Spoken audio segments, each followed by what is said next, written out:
আলহামদুলিল্লাহ, মহান রব্বুল আলামিনের দরবারে লাখো কোটি শুকরিয়া জ্ঞাপন করছি যে মহান মালিক রব্বুল আলামিন আমাদেরকে পবিত্র সালাতুল জুমআহ এর নামাজ আদায় করার উদ্দেশ্যে আল্লাহ পাকের ঘর মসজিদে আসার বসার তৌফিক আল্লাহ তাআলা দান করছেন। এজন্য দিল থেকে কালিমাতুশ শুকর আদায় করি আলহামদুলিল্লাহ। আরো মহান রব্বুল আলামিনের দরবারে শুকরিয়া জ্ঞাপন করছি যে মহান মালিক রব্বুল আলামিন আমাদেরকে মুসলমান হিসেবে, ইমানদার হিসেবে আল্লাহ সুবহানাহু ওয়া তাআলা আমাদেরকে জীবন যাপন করার তৌফিক আল্লাহ তাআলা দান করছেন। এজন্য কালিমাতুশ শুকর আদায় করি আলহামদুলিল্লাহ। মুআজ্জাজ মুহতারাম হাজিরিন, আল্লাহ সুবহানাহু ওয়া তাআলা পবিত্র কুরআনুল কারীমের মধ্যে প্রথম যেই সূরাগুলো নাজিল করলেন, সূরা বাকারার প্রথম 20টি আয়াত আল্লাহ সুবহানাহু ওয়া তাআলা 3 ভাগে বিভক্ত করেছেন। প্রথম 5টি আয়াতের মধ্যে আল্লাহ তাআলা মুমিনদের সম্পর্কে আলোচনা করেছেন। এরপরে 2টি আয়াতের মধ্যে আল্লাহ সুবহানাহু ওয়া তাআলা কাফেরদের সম্পর্কে আলোচনা করেছেন। এরপরে একাধারে 13টি আয়াতের মধ্যে আল্লাহ তাআলা মুনাফিকদের সম্পর্কে আলোচনা করেছেন। তো মুমিনদের সম্পর্কে আল্লাহ তাআলা কি বলেছেন? আল্লাহ সুবহানাহু ওয়া তাআলা বলেন, আলিফ লাম মিম যালিকাল কিতাবু লা রাইবা ফীহি হুদাল লিল মুত্তাকিন। সমস্ত মুফাসসিরিনে কেরাম এই ব্যাপারে একমত যে আলিফ লাম মিম এই হরফগুলোকে হরফে মুকাত্তাআত বলা হয়। আল্লাহু আ'লামু বিসওয়াবিহি, অর্থাৎ আল্লাহ সুবহানাহু ওয়া তাআলা ভালো জানেন এই শব্দগুলোর অর্থ কি। এই শব্দগুলোর অর্থ পৃথিবীর কোনো মানুষকে আল্লাহ তাআলা জানার তৌফিক দান করেন নাই। তো আলিফ লাম মিম এইগুলোর অর্থ মহান সত্তা আল্লাহ রব্বুল আলামিন ভালো করে জানেন। তিনি জানেন এই শব্দগুলো দ্বারা কি উদ্দেশ্য। এরপরে আল্লাহ পাক বলেন, যালিকাল কিতাবু লা রাইবা ফীহি, এটি এমন একটি কিতাব যার মধ্যে কোনো সন্দেহ নাই। কুরআনুল কারীমের দিকে ইশারা করা হয়েছে। যালিকা ইসমে ইশারা, এর দ্বারা লৌহে মাহফুজের যেই মধ্যে সংরক্ষিত কালামুল্লাহ কেউ উদ্দেশ্য হইতে পারে, অথবা আমাদের কাছে যেই সরাসরি যে কোরআন আছে এই কোরআনও উদ্দেশ্য হইতে পারে। অর্থাৎ এই কোরআনের কারীম অর্থাৎ আল্লাহ পাকের কালামের মধ্যে কোনো সন্দেহ নাই। যালিকাল কিতাবু লা রাইবা ফীহি, এটি এমন একটি গ্রন্থ, এমন একটি কিতাব যার মধ্যে কোনো সন্দেহ নাই। হুদাল লিল মুত্তাকিন, এই কিতাবটি, এই গ্রন্থটি মুত্তাকিদের জন্য পথ প্রদর্শক, হেদায়েত। আমরা যারা মুত্তাকি তাদের জন্য কোরআন পথ প্রদর্শক, হেদায়েত।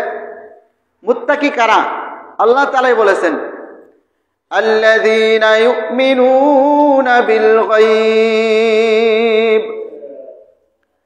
যারা অদৃশ্যের উপর বিশ্বাস স্থাপন করে, গায়বের প্রতি বিশ্বাস স্থাপন করে, আল্লাহর প্রতি, আল্লাহকে দেখা যায় না, না দেখা মহান রব্বুল আলামিনকে বিশ্বাস স্থাপন করে, আখিরাত দেখা যায় না, আখিরাতের উপর বিশ্বাস স্থাপন করে। অর্থাৎ এখানে গায়ব দ্বারা আল্লাহ পাকের কে উদ্দেশ্য, যে আল্লাহ তাআলাকে না দেখে যারা বিশ্বাস স্থাপন করে।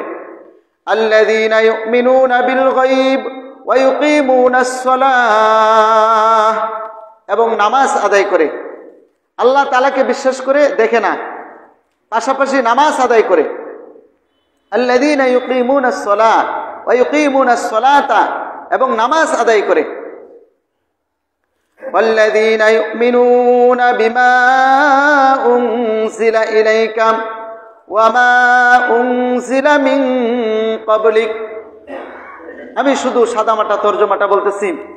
এবং যারা বিশ্বাস করে, হে নবী, আপনার উপর যা অবতীর্ণ হয়েছে, অর্থাৎ আল্লাহ রসুলের উপরে কি অবতীর্ণ হয়েছে? কুরআনুল কারীম অবতীর্ণ হয়েছে। কুরআনুল কারীমের অন্য একটা আয়াতে আছে, ওয়ামা ইয়ানতিকু আনিল হাওয়া ইন হুয়া ইল্লা ওয়াহয়ুন ইউহা।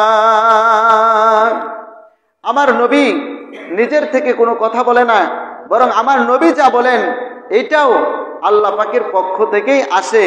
এই জন্য হাদিস শরীফ যেটাকে বলা হয়, হাদিসকে আমরা ওহিয়ে গাইরে মাতলু বলি, এই হাদিসের প্রতি পরিপূর্ণ বিশ্বাস রাখা এটাও ইমানদারের পরিচয়, ইমানদারের গুণ। ইমানওয়ালা হইতে হলে হাদিসের উপর বিশ্বাস স্থাপন করতে হবে। যে আল্লাযীনা ইউমিনুনা বিমা উনজিলা ইলাইকা ওয়া মা উনজিলা মিন ক্বাবলিক, যে আপনার উপরে যা অবতীর্ণ হয়েছে এবং আপনার পূর্ববর্তী নবীদের উপরে যত আসমানি কিতাব অবতীর্ণ হয়েছিল সমস্ত আসমানি কিতাবের উপরে কি করে? ঈমান আনয়ন করে। তাওরাত, জাবুর, ইনজিল আর কোরআন নিয়ে হলো 4। এই 4টা হলো বড় আসমানি কিতাব। এছাড়াও আরো 100 আসমানি কিতাব আছে যেগুলোকে সহিফা বলা হয়।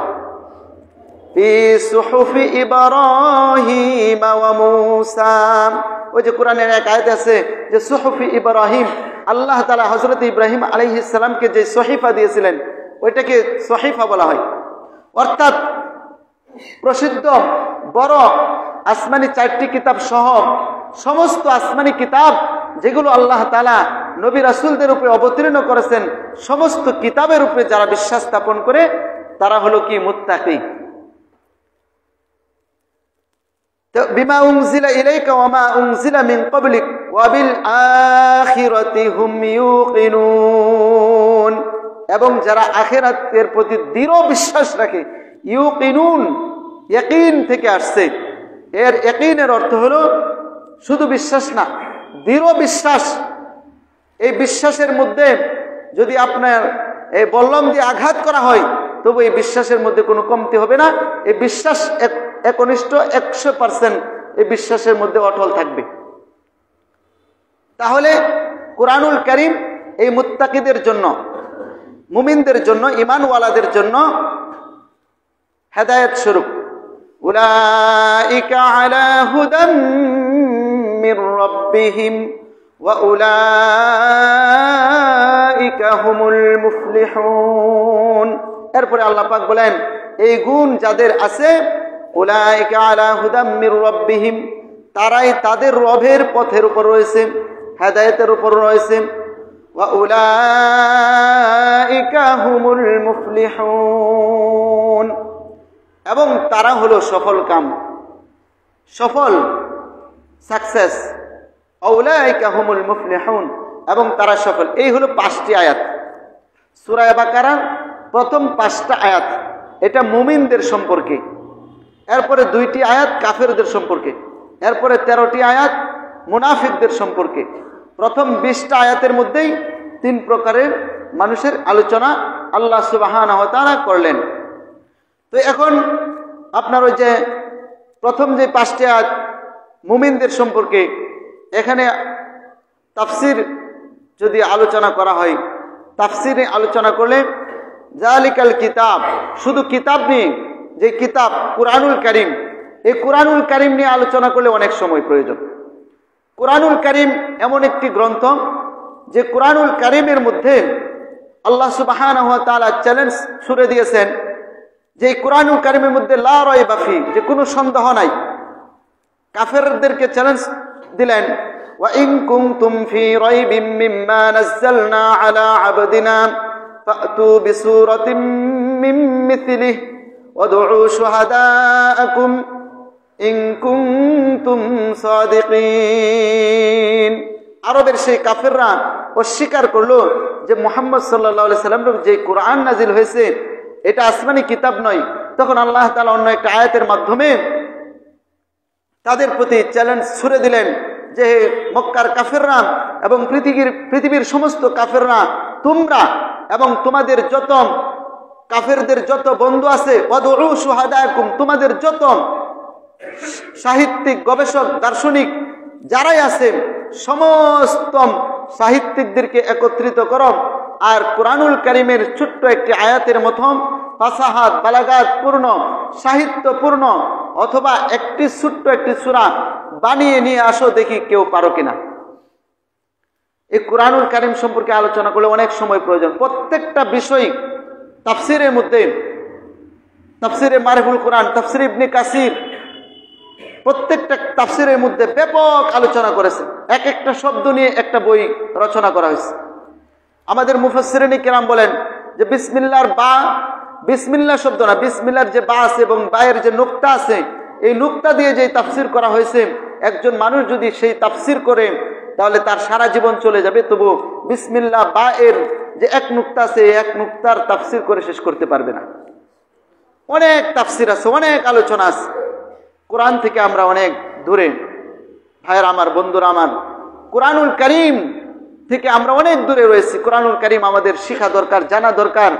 এর পিছনে আমাদের কিছু না কিছু সময় ব্যয় করা অবশ্যই দরকার।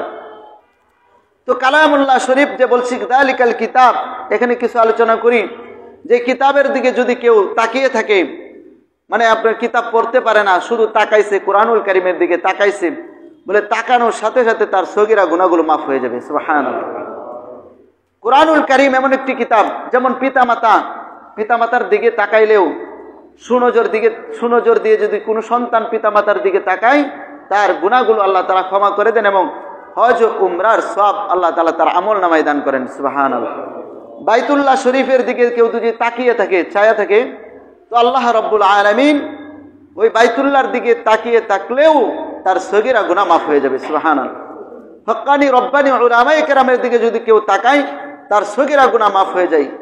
জাকিরিন, যারা আল্লাহ পাকের সবসময় জিকির করে দুনিয়া থেকে বিমুখ হয়ে যায়, দুনিয়া তাদের ভালো লাগে না, এমন জাকিরিন যারা আছে, আল্লাহ ওয়ালা জিকিরকারী, ওই জাকিরিন ইদা যাকারাল্লাহ ফাফাদাত আইনাহু, যখন আল্লাহ পাকের জিকির করে তখন চোখ দিয়ে পানি বের হয়, ওই সমস্ত বুজুর্গ জাকিরিনদের দিকে যদি বান্দা তাকায় থাকে, ওদের দিকে নজর দেয়, সুনজর দেয়, আল্লাহ তাআলা এর উসিলায় সওয়াব দান করেন এবং সগীরা গুনাহ মাফ করে দেন। সুবহানাল্লাহ।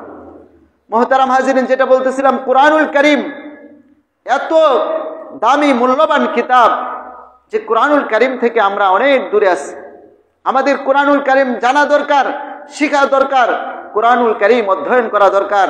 কমপক্ষে নাজরা শরীফ, মানে যেটা নাজরানা আমরা বলি, নাজরা বলি, মানে দেখে দেখে বিশুদ্ধভাবে কুরআন কারীম তেলাওয়াত করা তো প্রত্যেকটা মানুষের উপর ফরজে আইন, ফরজে কিফায়া না, যে বাবা পড়লো সন্তানের জন্য মাফ, এরকম না, ফরজে আইন। প্রত্যেকটা নারী পুরুষ সকলের জন্য কুরআনুল কারীম বিশুদ্ধভাবে তেলাওয়াত করা, শিক্ষা গ্রহণ করা, এটা ফরজে আইন। আলেম হওয়া, বড় পণ্ডিত হওয়া, এটা ফরজে আইন না, ফরজে কিফায়া। ওইটাও ফরজ, ওইটা ফরজে কিফায়া। সমাজের মধ্যে যদি আলেম না থাকে, উলামায়ে কেরাম না থাকে, তাহলে সমাজে বিশৃঙ্খলা সৃষ্টি হয়ে যাবে। আমাদের বাংলাদেশে উলামায়ে কেরাম বেশি, এজন্য দেখা যায় পশ্চিমা দেশ থেকে আমাদের দেশের কালচার, আমাদের দেশের সমাজের মানুষের পোশাক আশাক অনেক সুন্দর, আর ওদের পোশাক আশাক দেখলে আমাদের দেশের মানুষের যারা ভদ্র ফ্যামিলির, এরা থুতু ফেলতে বাধ্য হবে, এমন পরিস্থিতি।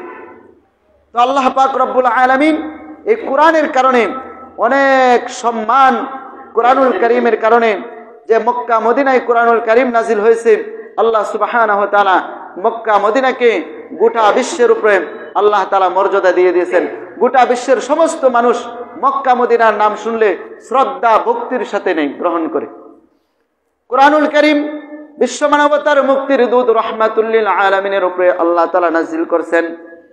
ইমামুল আম্বিয়া, সমস্ত নবীদের উপরে আমার প্রিয় নবী সাল্লাল্লাহু আলাইহি সাল্লামকে আল্লাহ তাআলা শ্রেষ্ঠত্ব দান করেছেন। এই কোরআনুল কারীম যার ভিতরে ঢুকে যাবে, কোরআনুল কারীমের সাথে যার সম্পর্ক হয়ে যাবে, তার দাম আল্লাহ রাব্বুল আলামিন বাড়িয়ে দিবেন। আমরা কাপড় চোপড় পরিধান করি, যেই কাপড়টা মাত্র 40-50 টাকা গজের একটা কাপড় দিয়ে যখন কোরআনুল কারীমের গিলাফ তৈরি করা হয়, ওই গিলাফটাকে আমরা চুমু খাই, ওই গিলাফটাকে আমরা শ্রদ্ধা করি, সম্মান করি, কারণ ওই গিলাফের সম্পর্ক কোরআনুল কারীমের সাথে হয়ে গেছে। কাঠের হাজারো রেহেল আছে, হাজারো কাঠের রেহেল আছে, আর দামি দামি আপনার আমার ঘরে দরজা জানালা বিভিন্ন দামি দামি কাঠ দিয়ে আমরা দরজা বানাই। আর সাধারণ একটি কাঠ, যে কাঠ কোরআনুল কারীমের রেহেল বানানো হয়েছে, ওই রেহেলের সাথে যদি কারো পা লেগে যায়, সাথে সাথে ইস্তেগফার করে ওই রেহেলটাকে বুকে নিয়ে এবং মুখে নিয়ে চুমু খাইতে থাকে, কারণ কোরআনের সাথে তার সম্পর্ক হয়ে গেছে। এই কোরআনের সাথে যার সম্পর্ক হয়ে যাবে, হাদিস শরীফে আছে আল কুরআন হুজ্জাতুন লাকা ওয়া আলাইকা, কুরআনুল কারীম কিয়ামতের ময়দানে আল্লাহ রাব্বুল আলামিনের সাথে এরকম ভাবে